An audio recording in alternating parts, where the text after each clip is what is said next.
Colorado is home to many legendary old buildings, and one of them, a really unique one up in Leadville, the Tabor Opera House. I'm really happy to have Greg and Allison Decent here.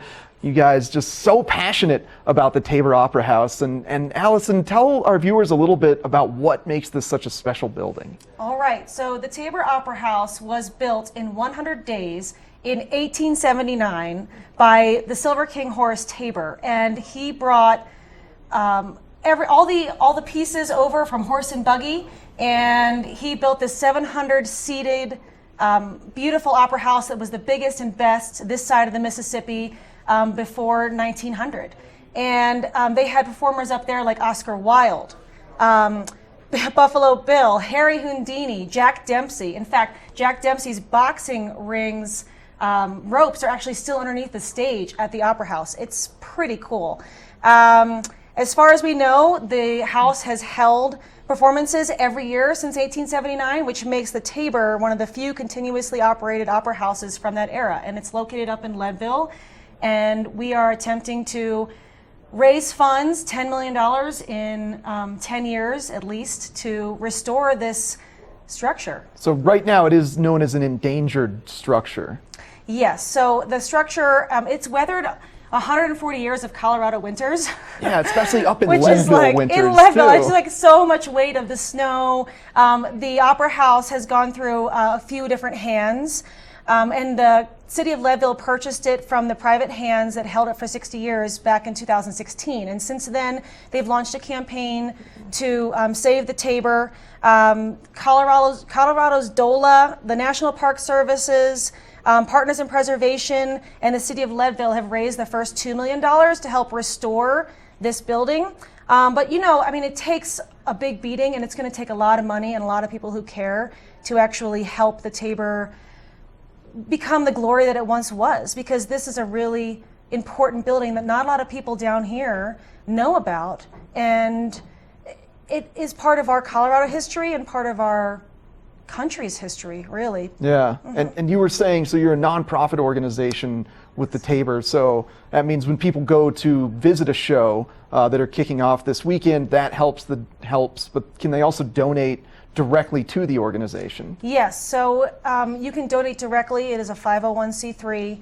Every single donation, every single visit, every single tour, because you can tour the whole entire building now, which is very cool. There's a huge ballroom on the 3rd floor. There's the private apartments of Horace and Baby Doe Tabor, which is just really cool to see.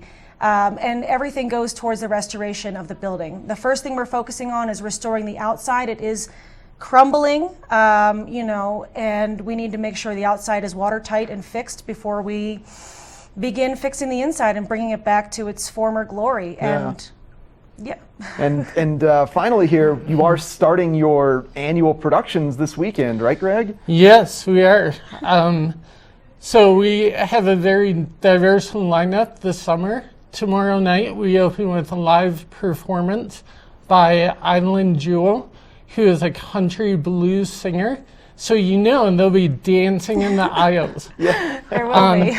After Island, we have 15 more performances this summer with bands such as the Hazel Miller Band, the Central City Opera, and Michael Martin Murphey.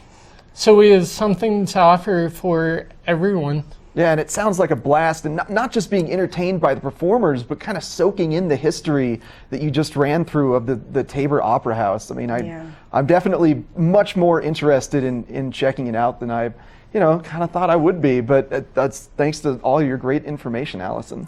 You're welcome. Yeah. And, the Tabor Opera House and Leadville itself wants everybody to know that it's not just about Leadville, and it's not just about restoring this building that is historically significant to Leadville.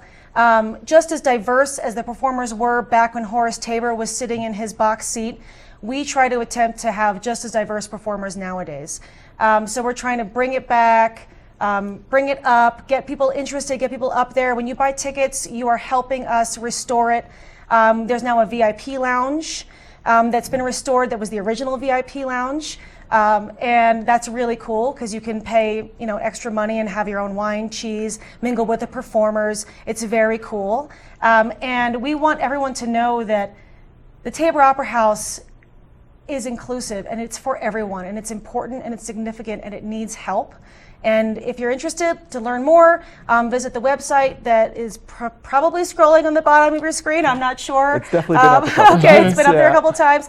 And we look forward to seeing you guys up there, and check it out. See who you like online, who's performing. And if you can't make a performance, just go up there, take a tour. You can be toured with someone who's wearing period garb. And Leadville's for everyone, the Tabor Opera House is for everyone, and Colorado needs to know that it's really, really cool and it's historically significant and we're inclusive. So, well, thank you so much for coming on. Great information, Thank you. Allison. Greg, thank you as Thank well. you. Definitely spend some time up in Leadville this summer. Check out the Tabor Opera House. Give them some donations to help save this endangered building. And coming up next, we're going to take another look at the weather.